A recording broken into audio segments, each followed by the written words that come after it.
Chi vincerà lo scudetto in questa stagione entusiasmante, appassionante, in questa Serie A 2021-2022? Aggiorniamo il pronostico del nostro algoritmo dopo l'ultimo aggiornamento che avevamo fatto appena prima della sosta per le nazionali, perché l'ultimo fine settimana ha decretato delle vere e proprie sorprese in campo. C'è stato un nuovo ribaltone, già ve l'annuncio, nel nostro algoritmo. Nella classifica ancora no, anche se si sono limate le distanze tra Milan, Napoli, Inter con la Juventus adesso un po' più staccata, e come ha detto lo stesso Massimiliano Allegri, quasi definitivamente fuori dalla lotta per lo scudetto. Amiche e amici di Passione Inter, come avrete intuito, in questo video si parla di algoritmo con il nuovo aggiornamento che abbiamo fatto dopo l'ultima giornata appena trascorsa. Abbiamo chiaramente atteso l'esito del risultato dell'ultimo posticipo, quello di ieri sera tra Milan e Bologna, con questo pareggio inaspettato. Algoritmo dunque che ha risentito parecchio di alcuni risultati inattesi, perché non ci si aspettava il pareggio interno del Milan contro il Bologna con un San Siro pienissimo, quasi 70.000 spettatori a spingere il Milan, ma soprattutto le vittorie esterne dell'Inter sul campo della Juventus, addirittura dopo 10 anni dall'ultima volta, l'ultima vittoria difatti che era stata anche la prima all'Allianz Stadium, l'aveva trovata Andrea Stramaccioni in panchina, quel 1-3 che abbiamo ricordato sul nostro canale YouTube anche nei giorni scorsi, e il Napoli soprattutto che ha vinto sul campo dell'Atalanta con tre assenze molto pesanti, perché mancavano Osimhen, Rachmani e Di Lorenzo, per cui due vittorie molto importanti a fronte del pareggio del Milan, e adesso distanze veramente molto ridotte in classifica. Appunto, parlando della classifica, vediamo adesso come si ritrovano Inter, Milan e Napoli in vetta alla classifica dopo gli ultimi risultati del fine settimana. Lo vediamo qui nella classifica aggiornata: Milan a quota 67 punti, Napoli solamente a meno un punto dal Milan capolista, quindi quota 66, Inter 63, ma con un asterisco virtuale. Qui non lo vediamo, però l'Inter deve ancora recuperare la partita contro il Bologna, c'è già una data ufficiale perché verrà recuperata il prossimo 27 aprile al Dallara. Abbiamo visto che nessuna partita è scontata, nessuna partita è facile, anche ieri il Milan ha giocato meglio del Bologna, sì, ma non è riuscito a trovare il gol e quindi si è scontrata insomma su questo 0-0 contro una difesa molto ordinata da parte del Bologna, per cui non diamo nulla per scontato. Però l'Inter virtualmente, vincendo al Dallara, potrebbe andare a pari punti con il Napoli. Sappiamo che poi, a fronte degli scontri diretti a favore, l'Inter avrebbe virtualmente mezzo punto in più, perché rispetto al Napoli agli scontri diretti a favore, per cui a parità di punti l'Inter avrebbe questo vantaggio. A parità di punti con il Milan invece no, perché l'Inter pareggiò all'andata e perse al ritorno. In ogni caso l'Inter vincendo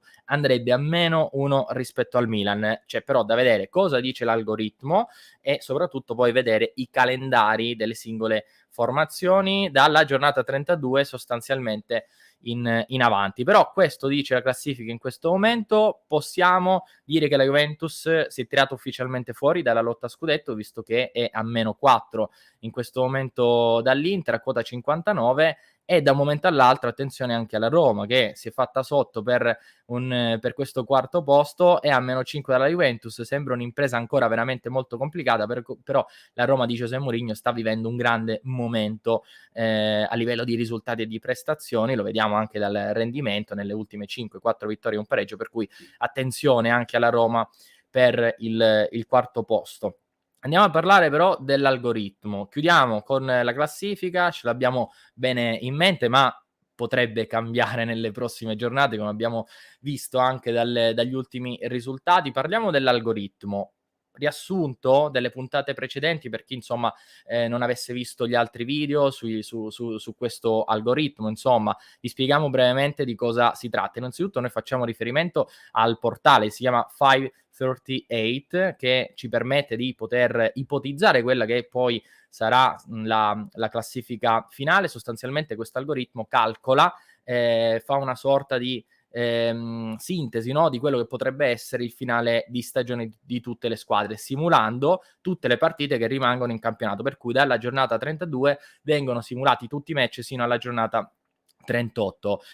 Secondo questo algoritmo vengono assegnati dei valori ad ogni squadra. Di base viene assegnato un indice di forza che è chiaramente relativo al valore assoluto della squadra, quindi ai calciatori che la compongono. Quando invece vengono simulate le partite si tiene conto chiaramente dell'indice di forza della squadra, ma non solo, perché anche tantissimi altri fattori come il fattore campo ad esempio, quindi giocare in caso trasferta in base al rendimento stesso della squadra all'interno della stagione può fare la differenza, ma anche infortuni, squalifiche, insomma l'algoritmo tiene conto di quasi tutte le variabili possibili in questo momento, da qui fino al termine del campionato. Per cui così funziona l'algoritmo, non è una scienza esatta, chiaramente, però ci dà più o meno l'idea di come potrebbero arrivare poi in classifica sul traguardo finale le squadre, in particolar modo quelle che si stanno giocando il titolo finale. Per cui prima di andare a vedere cosa dice oggi l'algoritmo, quindi dopo l'ultima giornata di Serie A che ci siamo appena lasciati alle spalle, vediamo invece, facciamo un riassunto di cosa ha detto l'algoritmo durante la stagione, per cui torniamo indietro a partire quindi da agosto, vedendo step by step quelle che sono state le squadre favorite e come è cambiato anche il pronostico sul campionato, sullo scudetto da parte dell'algoritmo, perché qui ritorniamo indietro al primissimo algoritmo della stagione, vale a dire quello dell'11 agosto. Qui chiaramente questa è la percentuale che indica quante probabilità vi sono di vincere lo scudetto. L'Inter veniva data favorita, però il 27% non è ancora una percentuale molto alta. Comunque Inter veniva data favorita, nonostante le cessioni, l'addio di Conte, le cessioni di Lukaku, Hakimi e l'addio forzato di Christian Eriksen, sopra la Juventus al 22%. Le prime 4 squadre erano Inter, Juventus, Atalanta e Napoli. Attenzione però, vediamo come si evolve un po' la classifica nel corso dei mesi secondo l'algoritmo, perché in realtà l'Inter non era partita benissimo, per cui andiamo a vedere a che punto insomma era la classifica alla seconda sosta stagionale, perché l'algoritmo vedeva favorito il Napoli per la vittoria dello scudetto al 34%, l'Inter al 29%, il Milan al 19%, la Juventus già fuori, non veniva quasi considerata per la vittoria dello scudetto. Effettivamente ricordiamo che nei primi 2 mesi, primo mese e mezzo, 2 mesi, Napoli e Milan erano partite veramente forti, con 10 vittorie nelle prime 10 di campionato, mentre l'Inter di Inzaghi ancora faticava a trovare equilibrio e a trovare le misure in campo. Per cui facciamo un altro salto temporale e andiamo invece al momento della sosta natalizia, quindi l'ultima giornata che si è disputata il 22 dicembre, per cui novembre e dicembre stiamo parlando dei migliori mesi dell'era Simone Inzaghi, nei quali ha raccolto più punti, ha mantenuto la migliore media della stagione in relazione con altri momenti dove ha espresso anche il miglior calcio giocato. Attenzione, qui l'Inter viene data strafavorita per la vittoria dello scudetto al 77% e non è il momento in cui l'Inter ha la più alta probabilità di vincere lo scudetto. Ancora non siamo arrivati a quel punto lì e siamo al 22 dicembre, vale a dire al momento della sosta natalizia. L'Inter si laureava campione d'Italia, come ricordiamo, e viene data strafavorita non solo per il 77%, ma a fronte anche della bassissima già percentuale di Milan e Napoli. Andiamo ancora avanti, non arriviamo direttamente a marzo, però prima andiamo sul 23 gennaio, vale a dire a ridosso della sosta in cui era stato dedicato spazio alle nazionali. Qui attenzione, passiamo dal 77% all'82%. C'è una piccola modifica perché il Napoli aveva scavalcato il Milan. Ricorderete, il Milan veniva non da un buonissimo momento, la sconfitta con lo Spezia, insomma, tanti risultati non positivi, quindi Napoli al 9%, Milan al 6%, Atalanta al 3%. L'Atalanta era ancora effettivamente al quarto posto e qui l'Inter, 82%, ha un vantaggio di 7 punti sulla seconda, qui è pronta a spiccare il volo. C'è anche quella partita da recuperare, l'Inter aveva un grandissimo vantaggio sulla classifica, però vi ripeto, l'algoritmo tiene conto di tanti fattori, non poteva affatto prevedere che l'Inter tra febbraio e marzo potesse collezionare una sola vittoria, vale a dire la vittoria con la Salernitana, larga, 5-0, non c'è dubbio, però una sola vittoria in 2 mesi, nelle ultime 7, prima di quest'ultima giornata, l'Inter, vi ricordo, aveva collezionato solamente 7 punti in 7 giornate, quindi una media non da scudetto. Cosa diceva dunque l'algoritmo prima di questa nuova giornata, per cui dopo quella che era stata la giornata numero 30, per la prima volta in tutta la stagione dava il Milan favorito con il 45%, che non è una percentuale altissima. L'Inter, vi ricordo, veniva data al 77% a fine dicembre, all'82% a fine gennaio, ma comunque si registra il sorpasso di un Milan che passa dal 6% di fine gennaio al 45% di fine marzo. Inter comunque al secondo posto, al 34%, ancora indietro invece il Napoli, anche un po' stranamente, al 18%, mentre la Juve al 3% al quarto posto, comunque saldamente al quarto posto fino allo scorso 21 marzo. Questo per quanto riguarda il riassunto di quello che ci ha detto l'algoritmo negli ultimi mesi. Cosa dice invece oggi l'algoritmo? Qual è l'esito odierno dell'algoritmo dopo l'ultima giornata? Perché l'algoritmo comunque viene aggiornato al termine di ogni turno di campionato, per cui cosa ci dice oggi? Vediamo qual è il pronostico attuale, perché attenzione, nuovo ribaltone di classifica.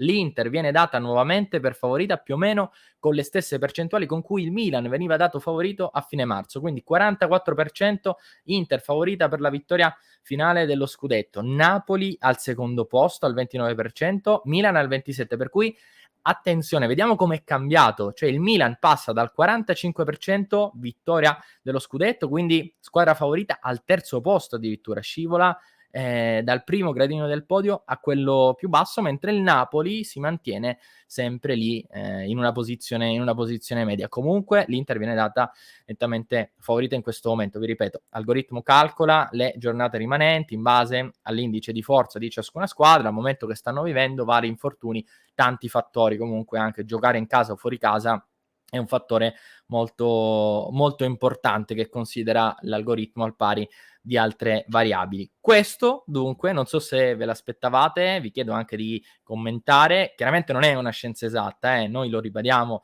sempre, si tratta semplicemente di un giochino che facciamo per capire più o meno chi può essere avvantaggiata o meno in questo momento. L'Inter nella classifica reale si ritrova al terzo posto, potrebbe agganciare il Napoli vincendo contro il Bologna, però questo ci dice l'algoritmo ed è sempre insomma divertente anche poterci confrontare con questo tipo di tecnologia.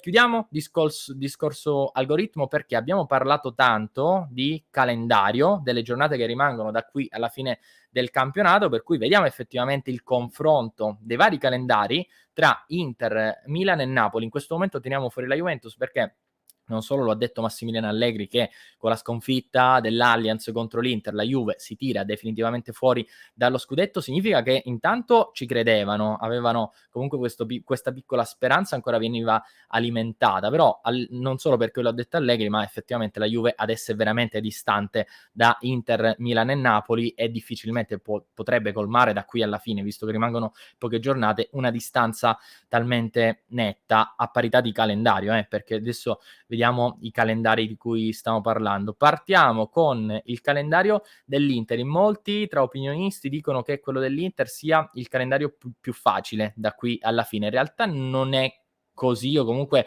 non è del tutto vero, perché facciamo un ragionamento. Innanzitutto l'Inter rispetto al Napoli dovrà giocare 2 partite in più, il recupero contro il Bologna e la semifinale di ritorno di Coppa Italia, mentre il Milan dovrà giocare una sola partita in più rispetto al Napoli, una in meno rispetto all'Inter, appunto per questo match del 27 aprile contro il Bologna. Vediamo però il calendario, come si presenta. L'Inter torna in campo questo sabato alle 18, per cui gioca prima delle altre. Potrebbe essere in un certo senso forse anche un vantaggio, visto che comunque l'Inter potrebbe mettere pressioni in base al suo risultato sia il Milan che il Napoli. Secondo me un piccolo vantaggio giocare prima lo può dare. Lo ha dimostrato anche il Milan, che nel match contro il Bologna ieri ha dimostrato un'eccessiva frenesia. È vero che ha giocato meglio, ha dominato, ma non è mai stato così realmente pericoloso. Avrebbe meritato la vittoria? Assolutamente sì, anche se nel primo tempo il Bologna aveva fatto bene. È stato sfortunato anche il Bologna perché il giocatore che aveva creato più pericoli, Barro, si è fatto male ed è stato costretto ad uscire. Poi Orsolini non ha inciso allo stesso livello.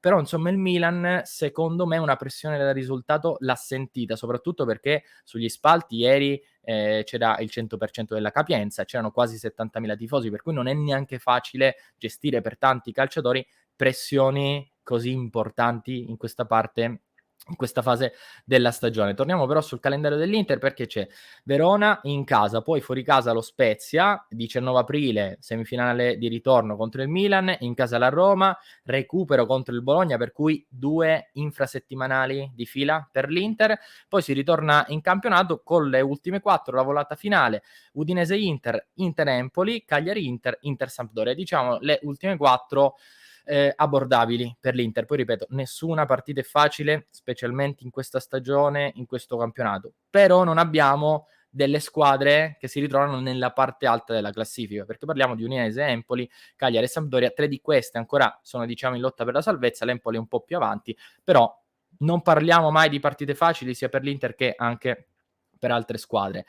Passiamo ad un altro calendario. A questo punto vediamo direttamente il calendario del Milan, che probabilmente è quello più difficile, sempre sulla carta, tra Inter e Napoli, perché il Milan, dopo il pareggio di ieri, dovrà giocare a Torino nel prossimo turno, poi Genoa in casa, semifinale con l'Inter e altra trasferta delicata all'Olimpico contro la Lazio. Le ultime 4, anche qui non c'è una partita davvero semplice, o comunque contro una squadra che appartiene alla parte bassa della classifica, perché dovrà giocare in casa contro la Fiorentina, a Verona contro il Verona, in casa contro l'Atalanta e a Reggio Emilia contro il Sassuolo. Parliamo di 4 squadre comunque che giocano tutte e 4 bene, che anche si può fare un altro ragionamento dicendo che queste 4 squadre potrebbero arrivare senza più obiettivi al termine della stagione, però secondo me non significa neanche nulla, anzi giocare senza pressioni spesso e volentieri è anche può dare anche un aiuto alle stesse squadre. Ricordo l'esempio storico, è quello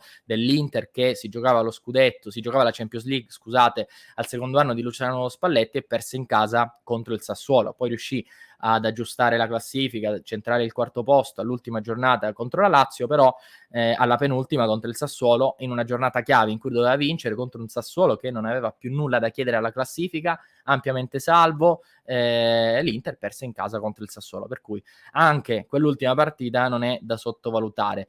Chiudiamo con questo video con il calendario del Napoli, a questo punto abbastanza simile rispetto a quello dell'Inter, con il vantaggio di dover giocare 2 partite in meno rispetto ai nerazzurri. Dopo Atalanta, adesso in casa al Diego Armando Maradona contro la Fiorentina, Napoli-Roma, quindi le prossime 2 giornate non saranno affatto semplici, anche se sono 2 partite che si giocano in casa, quindi magari la spinta del pubblico potrebbe aiutare. Empoli-Napoli, le ultime 4, vediamo un po': Napoli-Sassuolo, Torino-Napoli, Napoli-Genoa, Spezia-Napoli. Le ultime 2 non impossibili sulla carta. Sassuolo e Torino invece sono 2 squadre sempre ostiche, come dicevamo, 2 bravissimi allenatori, Dionisi e Juric.